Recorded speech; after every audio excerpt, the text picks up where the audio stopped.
Pada latar belakang kasus ini itu bermula dari adanya anomali pasar yang ditemukan oleh Satgas Pangan Polri pada Juni 2025, di mana pada saat itu Indonesia mengalami panen raya. Harusnya di situ harga beras itu rendah, tapi malah sebaliknya harga beras itu malah naik.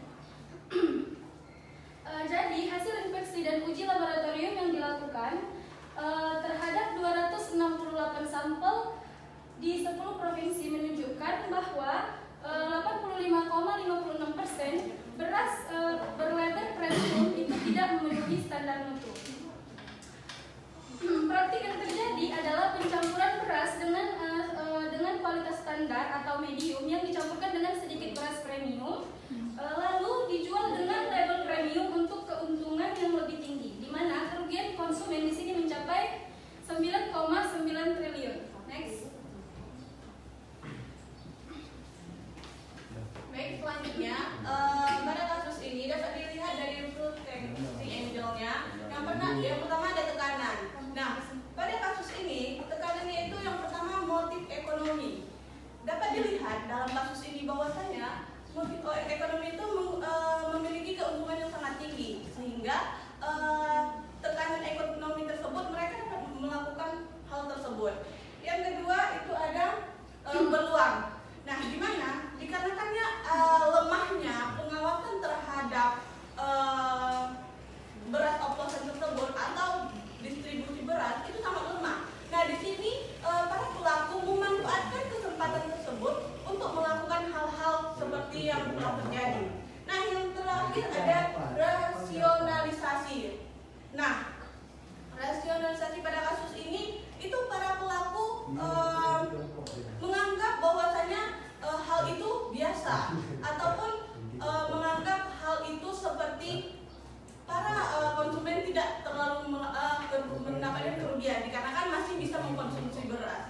Namun halnya ternyata konsumen sangat-sangat dirugikan dikarenakan di labelnya beras tersebut memiliki kata premium. Next slide. Baik, berikutnya ada hubungan undang-undang perlindungan konsumen pelaku usaha. Terus ada Undang-Undang Nomor 8 Tahun 1999 tentang perlindungan konsumen. Yang pertama, pada pasal 8 ayat 1, pelaku usaha dilarang produksi atau memperdagangkan barang yang tidak sesuai dengan standar atau persyaratannya dan tidak sesuai dengan janji yang dinyatakan dalam label atau keterangan barang tersebut. Yang kedua ada hak konsumen pada pasal 4. Hak atas informasi yang benar, jelas dan jujur mengenai kondisi dan jaminan barang.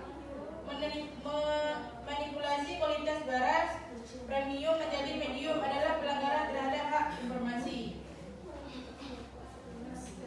Baik, selanjutnya di sini adanya hubungan kode etik profesi dalam industri pengolahan hasil pertanian, di mana yang pertama itu integritas dan kejujuran. Seseorang yang memiliki bidang atau profesi di suatu perusahaan, maka itu harus berlaku jujur dan adil.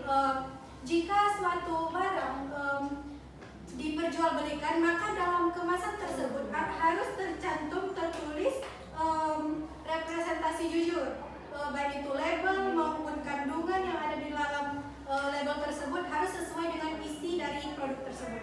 Kemudian tanggung jawab sosial, di mana seseorang yang memiliki profesi di bidang pangan ini berperan penting dalam ketahanan pangan nasional.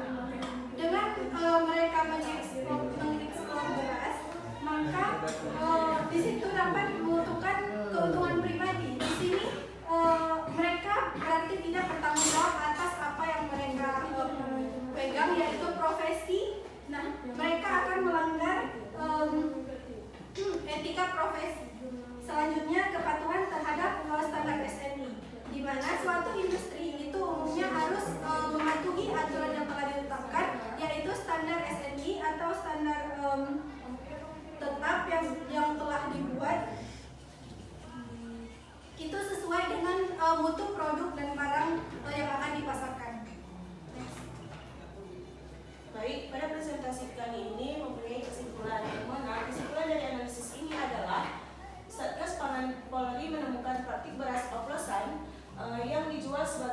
beras premium oleh beberapa merek sehingga merugikan konsumen karena kualitas dan harga yang tidak sesuai.